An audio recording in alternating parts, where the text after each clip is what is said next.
my question to you, very simple. Is it time to scrap the honours system? 0345 6060 973. Sunak's surprise knighthood. So I'm telling you, the reason I'm laughing is because I've had this conversation quite a few times on my own show. And every time, the breaches in convention become ever more egregious and literally nothing happens. And this is quite a complicated conversation insofar as the phone calls I find most moving is when ordinary listeners will ring up and they'll say, my husband, my brother, my grandfather were awarded with an honour and they did some incredible stuff. And these calls are enormously moving. But I've just got to the point where I feel that our politicians have brought the honours system into such dishonour that we've just got to find a fresh system, a new way of honouring public service. Anyway, Sunak's surprise knighthood list includes Demis Hassabis, who is founder of artificial intelligence company DeepMind, filmmaking couple Christopher Nolan and Emma Thomas, who will receive a knighthood and a damehood, American businessman Ted Sarandos, the co-chief of Netflix, who was given an honorary knighthood. I honestly, why? Anyway, last but not least, and this is the name that's caused most trouble for Rishi Sunak, the man who was the Tory party's biggest donor until Frank Hester came along with his 10 million quid. The Tory party's biggest donor with £5 million was Mohamed Mansour. If you've never heard of him, nor had I until this morning, I'd wager that the hoi polloi like us don't know much about Mr Mansour because fundamentally we're not supposed to. Because us, the plebs, will never get near this kind of thing, will we? Anyway, the key bits you need to know about Mr Mansour are as follows. He bunged the Tories 5 million quid last year.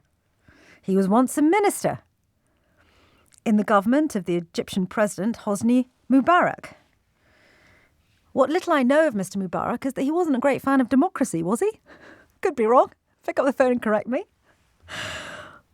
What I couldn't figure out before coming on air was this.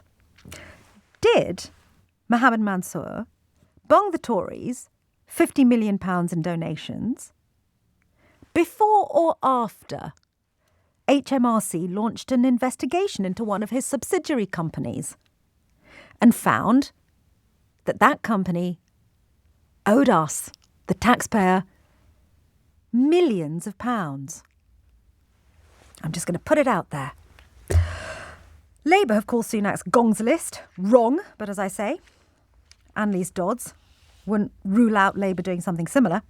So, let me cut to the chase, so you don't have to have me rambling on, because I've got somebody who knows much more about it than me coming on in a second. I think the honour system is fundamentally corrupt, and it's been corrupted by a succession of politicians. By allowing political figures and party donors to become knights and dames, the entire thing has been brought into disrepute. I think it should be scrapped and it should be replaced with a non-political system of national awards for citizens that have earned an honour because of the service to their country. And I don't think that that award should be hierarchical, because the current honour system is hierarchical. I think that there should probably be some kind of independent panel that decides fairly and honestly which citizens of this country have served the people of this country. And I think we need to move away from a time where sucking up to politicians, or being a politician just doing your job, or being somebody who bungs loads of money to a political party, none of that should matter. Because I don't think that that is service to your country that deserves a specific award. I want to see the COVID nurses who looked after people that were dying. I want to see the bin men who've been bin men and women for 40 years, day in, day out, cleaning our streets. I want to see the scientists, the real innovators, the people that have created jobs, who didn't have to buy their gongs getting awarded so we can celebrate them. That's my position on it. I may well be wrong, but do pick up the phone. Do you think it's time to scrap the honours system and replace it with something better? 0345 6060973, or you can text 84850. As I say, Sam Bright, investigative journalist and author of Bullingdon Club Britain, joins me on the line now. Sam, Sangita, thank you for making time this afternoon. What do we know about Mr Mansour? well, like you say, not a great deal other than the facts that you've outlined. We know that he's a massive donor to the Conservative Party and has now been awarded a knighthood. And I mean, to be honest with you, like you say, it's entirely unsurprising, isn't it? The number of stories that we've seen in recent weeks, months, years of donors being awarded not just honours. I think this is the crucial point that I'd like to make. It's not just honours, not just knighthoods, but peerages as well, nominations to the House of Lords. There are all sorts of baubles that can be handed out to these donors in exchange for their cash. And I think fundamentally we need to reevaluate our political donation system as a whole, because I think, as you say, very rightly, we should think about a new honour system. But the problem is that there will always be treats that can be offered by politicians to these wealthy individuals who just happen to donate to a political party. And as a result, I think that is a fundamentally corrupting relationship. You shouldn't be able to gain a certain status in British political life or economic life merely by the fact that you're a party political donor. And I think we've got to think about a new and different way of potentially funding our political parties, because I think the current system is broken. What did you make of the fact that Anneliese Dodds wouldn't rule out Labour doing something similar? I think it's shocking. As you know, I've written for many years about this process. Yep. First with PPE contracts, the fact that, as we know, billions of pounds worth of government contracts went to Tory mates and donors, and subsequently, all these various ways in which donors are rewarded for their service to national life, which just happens to be a service to the Conservative Party as well. And I think Labour have done the same. I've met some of them. Well, yeah. Well, this is the thing, that Labour have come out quite strongly, actually, and I've applauded them previously on this whole corruption tale. The fact that they've called for a COVID corruption commissioner to get back the public's money that was wasted on PPE. That's great, but frankly, it needs to put its money where its mouth is, in the very literal sense, and say that it's not going to take part in this corrupt system anymore, that it's not going to play the same games that the Tories have. And if it does, then fundamentally it's continuing a broken system that people are fed up with. People are absolutely fed up with it, and it needs to change on day one, as far as I'm concerned. I agree. I also don't think anybody totally understands it. I was doing straw polling in the office. Admittedly, there are only 4 of us in. So straw poll of 4. That's bank holiday staffing for you. And actually, I was sort of asking, does anybody understand what the hierarchy of all these honours is, and what the distinction is between, as you have so clearly put it, between a peerage and being made a knight or a dame? And actually, by and large, nobody really got it. And for me anyway, Sam, it was sort of reflective of how this is a world that really does not apply to most people, does it? Completely.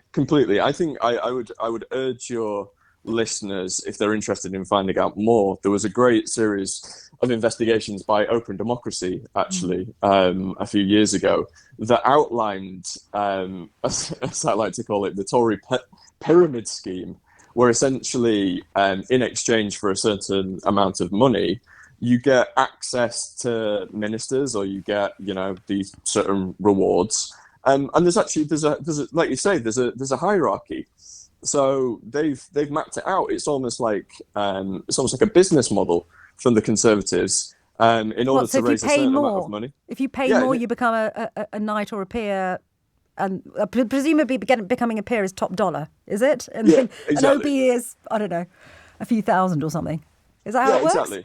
Yeah, the peerage is the top of the tree. I mean, I think that someone quite prominent in the Conservative Party was quoted as saying, "If you donate £3 million, you get a peerage." That's just the deal. That is the deal. And that's corrupting because these people can shape our laws. And it's not just peerages, but it's access to ministers. So in exchange for a few £100,000, which is a huge amount of money, but trust me, to the bankers and the hedge funders and the private equity firms, that is nothing. That's a big night out in London. That is a drop in the ocean for these guys. And in exchange, they have access to ministers. They can bend the ear of power. And that's deeply corrosive to democracy, because it means that a few people with a lot of money have an outsized say in what laws are passed. And that's not how our mother of all parliaments should function.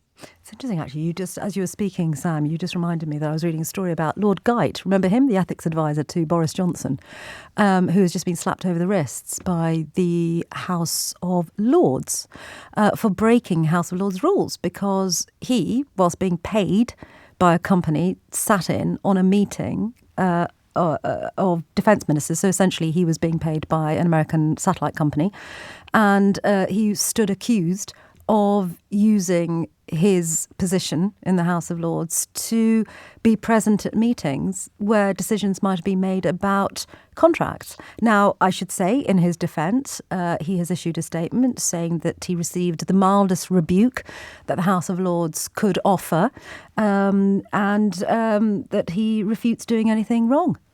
I mean, something is just broken in this system, Sam, and my personal view is we should start again. I should also add, and actually, in fact, this will be my last question to you.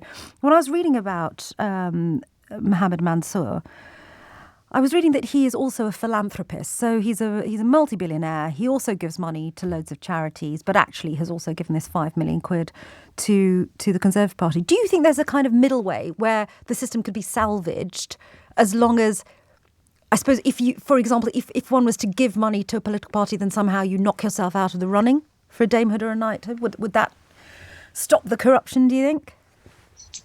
I think so, yeah. And in the same way, a peerage, I think that would be a great thing. I think the problem is you'd see whether this is a problem or not, actually, I'm not quite sure, but you'd see a dip in political party donations, I'd suspect, because you'd imagine that this is quite attractive. These perks are quite attractive to the people who donate to political parties. I mean, I like to throw it out there more generally that I think that political parties should be state funded.